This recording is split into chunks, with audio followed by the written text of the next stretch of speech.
First thing today, we've got a couple vocabulary words. There's simple interest, compound interest, and then compounding period. So simple interest is when interest, is accrued on the principal value only.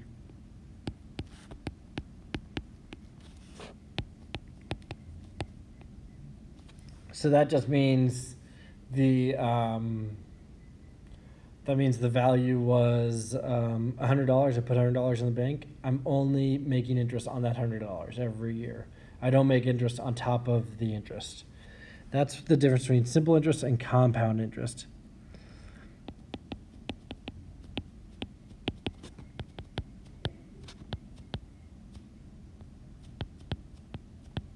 So compound interest is accrued on the principal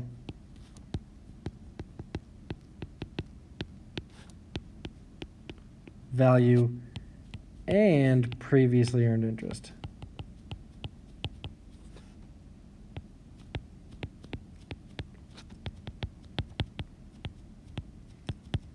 All right, so if any of you guys are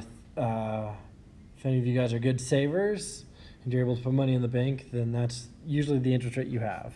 It's just general compound interest. It's just whatever your current value is, we're going to pay interest on that current value in your bank account. Okay, that's compound interest.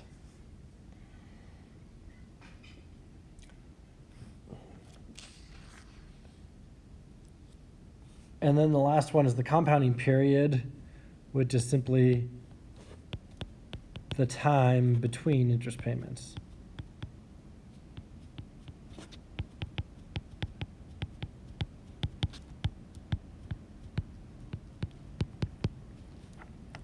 That's the compounding period.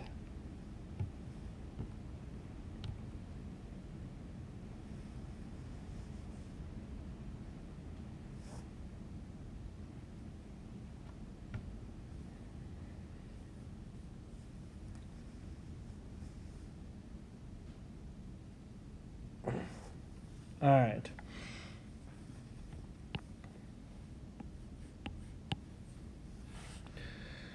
Okay, so first example today says Peter invests 2,000 Australian dollars in a bank that offers simple interest at a rate of 3% per annum. That's like per year. Paul invests 2,000 Australian dollars in another bank that offers 2.9% interest compounded annually. So I have a problem here that says FV equals PV and then 1 plus R over 100 to the n power. This is from your textbook. FV stands for future value. And then PV stands for present value.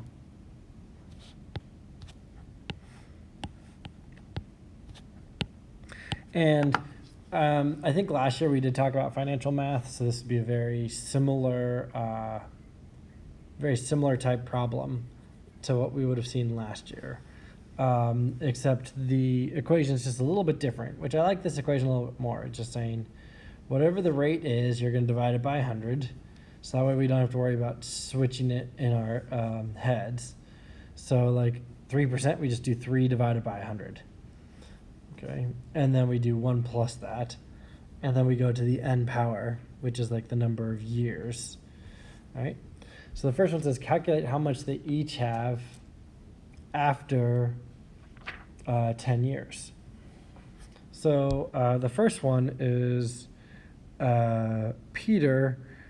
It says he has $2,000 and he's earning 3% interest. So that comes out to $60. That means he's earning $60 a year in interest. All right. And then you would just say, let's do 60 times 10 because he's not getting compounding interest. He's just doing simple interest. So $600. So we do 2,000 plus 600. He's going to have $2,600 after 10 years. That's how you do like a simple interest equation, just on the principal only. Paul, on the other hand, we can use this equation for. Whoops.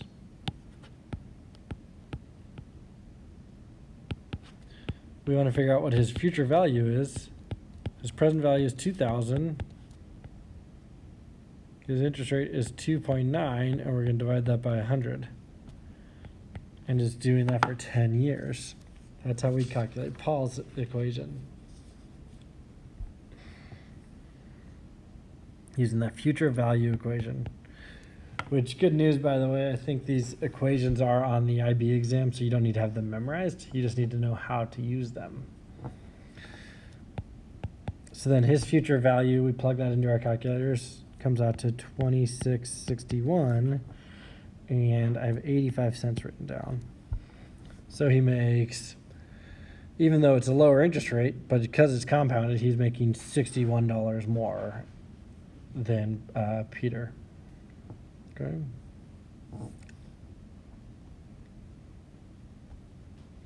And then the next part, determine how many years each will have, how many years they will each have at least $5,000 in their accounts. So how long is it going to take them to get to $5,000? So this is going to be like we have the y variable and we're solving for x. So for Peter, for example, we'd say, hey, $5,000, we know he's making $60 a year in interest. So let's just do that, 5,000 divided by 60. All right.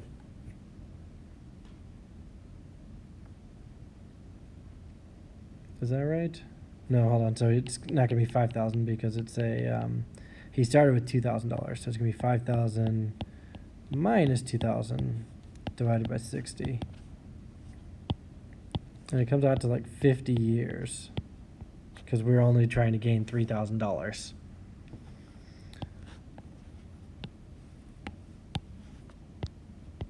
For Paul, I like this one a little more because we're just looking for when the future value equals $5,000. And we're solving for n.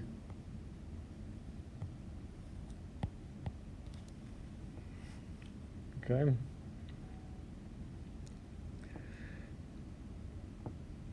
And do you guys remember how to solve for n?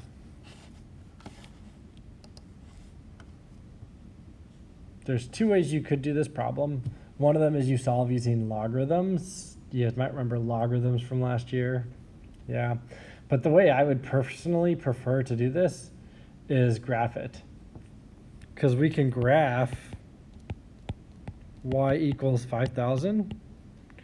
And we can graph y equals this whole equation, 2,000 of 1 plus 2.9 over 100 to the x power.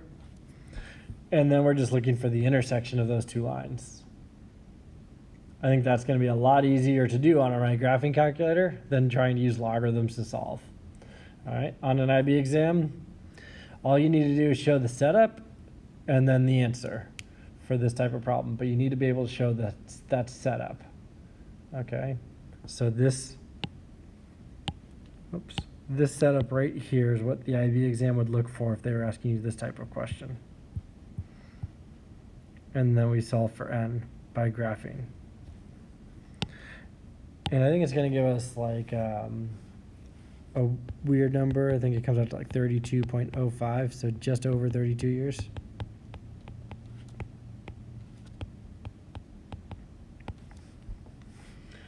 All right, so I'll take 32 years for Paul to get to 5,000 Australian dollars. It'll take 50 years for Peter to get there. So 18 years longer for one of them than the other. Okay, that's the idea for this one. Okay.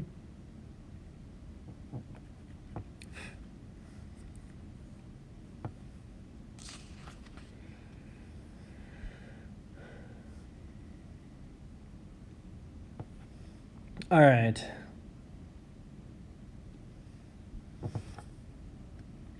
Okay, so the next problem here, it says present value, future value, interest rate, and number of years, and then K is the compounding frequency. Okay. Or the number of times interest is paid in a year. And then it gives us some examples. Like, hey, what happens if we compound once a year, if we compound twice a year, quarterly, monthly, et cetera, et cetera. All right, so it's K times N, or K times 100. All right, so this is the one we might remember from last year as well, where we talked about, compounding monthly or something like that. Okay, so that's what's going on with example 5. So for example, it says Rafael invests 5,000 Brazilian real in a bank offering 2.5% interest compounded annually. So compounded annually, that means our K value is going to equal 1.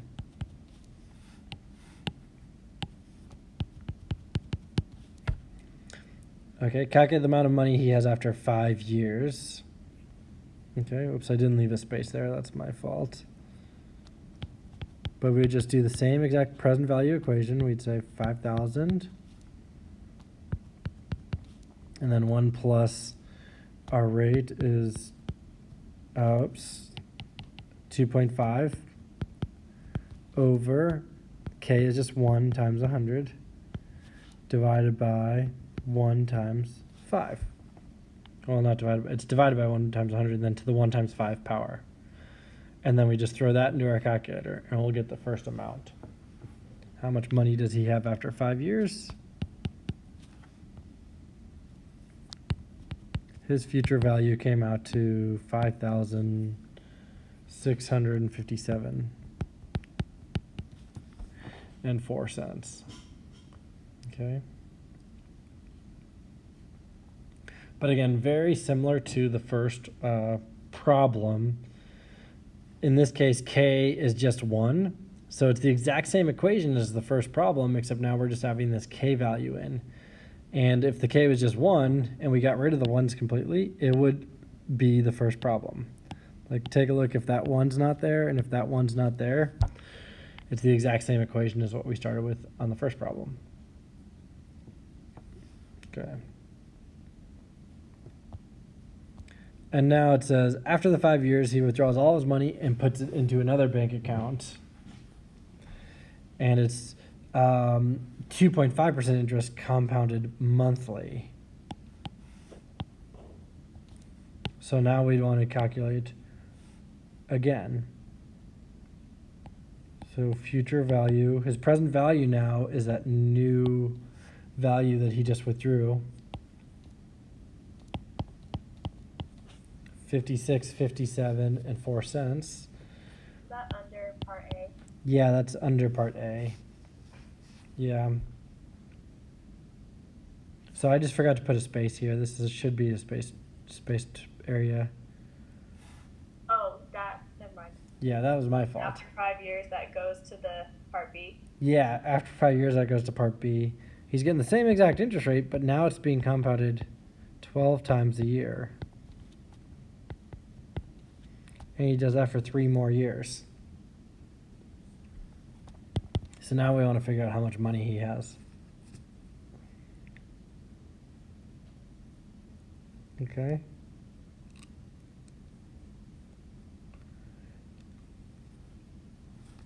And after this one, put it in your calculator. Make sure you practice, and you, if you need to take the IB exam, make sure you definitely put it in your calculator and you know how to check for your parentheses and everything like that. Even if you guys are planning on taking a test from me, you should be able to put this in your calculator and get the right answer popped out. So it comes out to 6,097 real and 16 cents.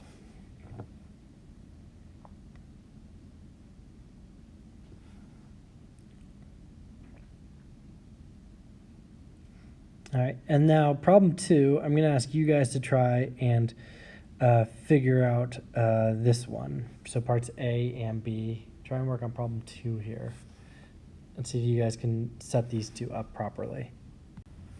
All right, so There is a finance app on your graphing calculator as well, which is really nice. I've never used it before. I've always just done this equation and then entered it in.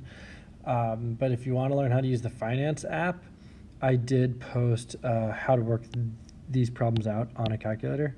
So example 5 does have a calculator example on our Canvas page, and you should be able to get you should be able to see what the finance app looks like, so you can try it like that. I don't think I'm going to have enough time exactly today to go over it, but if you do want to try it on your finance app on your calculator, that's perfectly fine. We can meet during office hours and go over it together. But I think it's another useful tool for doing it. Check out the example on the calculator on the Canvas page. And if you do have questions, please let me know and we can look at it together. But personally, I've never done it before, so I'd be learning with you on how to put it in there.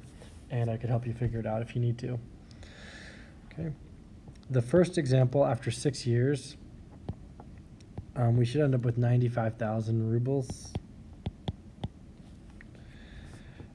And then calculate how long it takes for his original amount of money to double. So if we want it to double, we want the future value to be 160,000.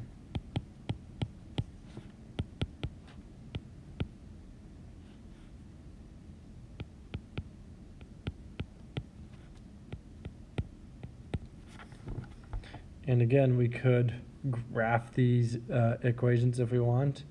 I think there's a way to put it into our calculator where we just plug in the future amount and future value instead, and it would work backwards to solve for us. Okay. And in this case, we end up getting, oops, that should be times n. N equals 23.19, so over 23 years to double.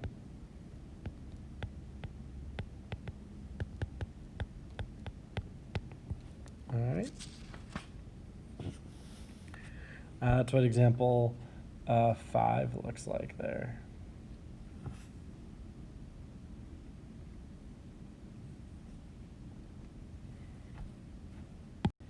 All right, next up, we've got inflation. So we've probably heard that term before, hopefully in econ class at the very least. It's a very real thing that we will have to deal with in our lives. Inflation, so it is measured, or I shouldn't say it is measured, it measures, it's a measurement.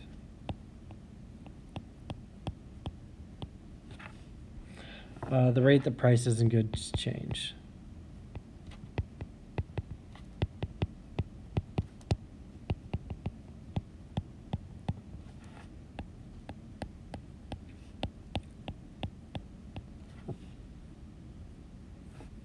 Over time.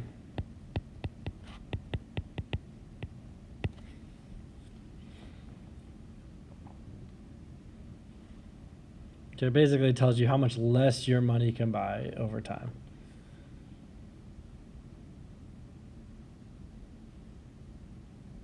And then inflation adjustment, that is the change in price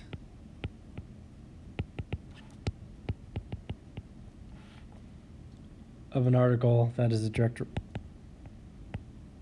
result of inflation.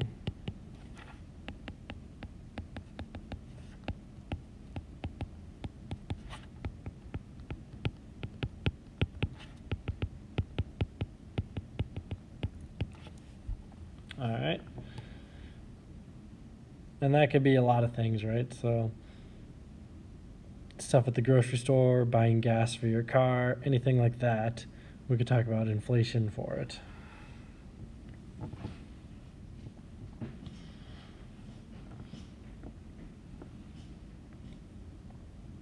All right, so this first example says, given that the inflation rate of a country is calculated at 4.48% per annum per year, given that the same rate continues for the next 5 years, work out the percentage increase due to inflation at the end of 5 years.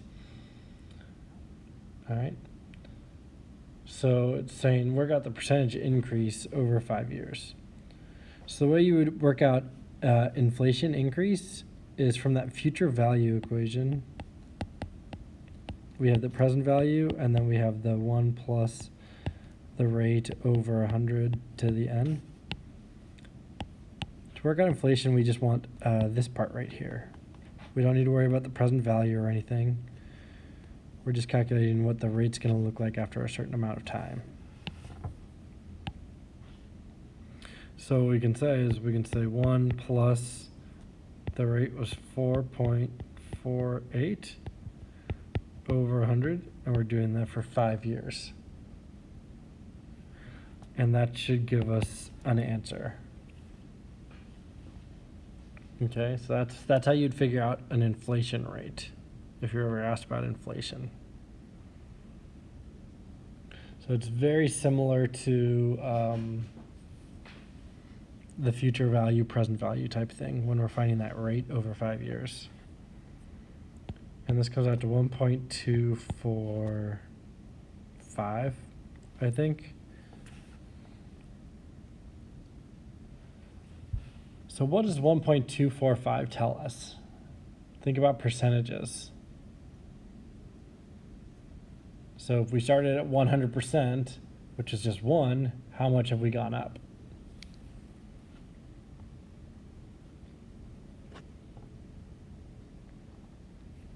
Now we're at 1.245, so that is a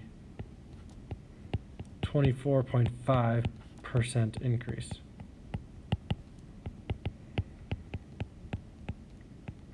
So it's basically saying if something at the grocery store, like if you wanted to buy a pack of M&Ms or something, it costs you $1. In 5 years, it's going to cost you $1.25 to buy that same pack of M&Ms. That's essentially what this is saying.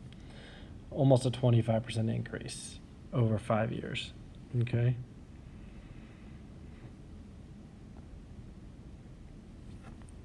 Which is not unrealistic. That's totally possible to happen.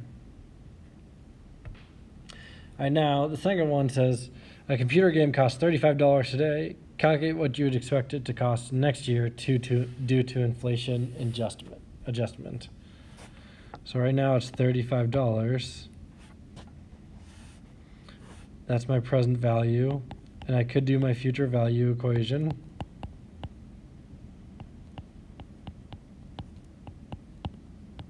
And I would just be doing to 1 year. And that's what I would do. Okay?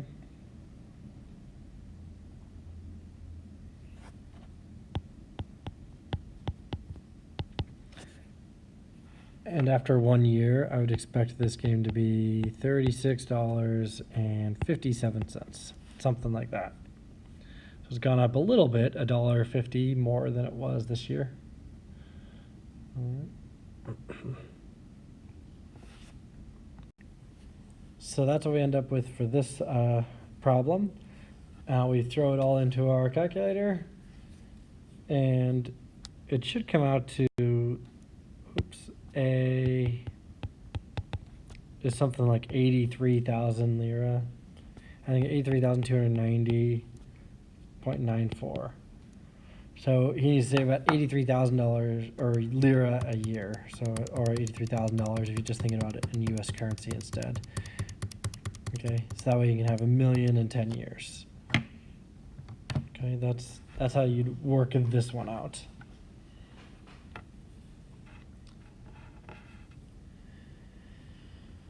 It would be nice to save for a yacht and to be able to save $83,000 a year. It's a lot of money. Yeah, it's more than I make in a year. So I'm not saving for a yacht anytime soon. Okay. So again, whenever you're doing these types of problems with financial math, you just have to look for keywords. Like this one says an annuity. All of these equations will be given to you on the IB exam if you're planning on taking it. If I give you a test on this stuff, I would give you all the equations as well. All right. But you need to be able to identify the keywords. That's the trick to being successful with these types of problems. Okay. So this one says Trinte,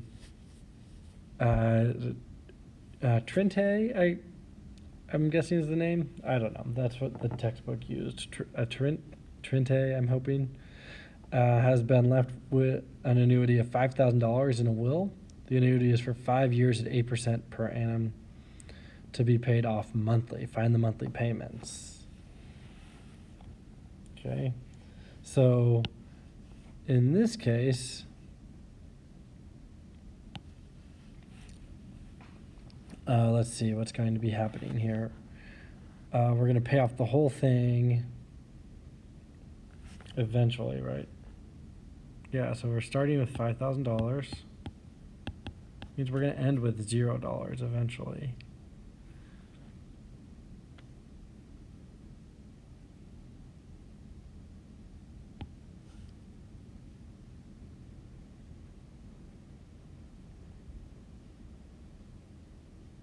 And then, let's see.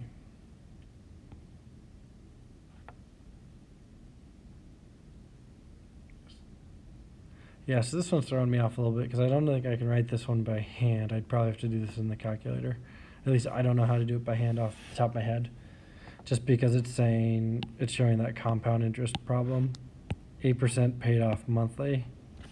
So this one we're probably going to want to do the calculator problem, which I could pull up for us right now, and we'll take a look at it together. Chapter 10, example 8. All right, last example today. And like I said, I'm not going to give you guys a homework assignment tonight. It'll just be this last example. The formula to find payments is this. So this is a good one for you guys that are ever thinking about taking out a loan to buy a car or anything like that, which most of us will do in our lifetimes. All right, probably more than once. So this formula tells you how to figure out your loan payments for your car. This one also has a calculator example on the Canvas page. Calculator example.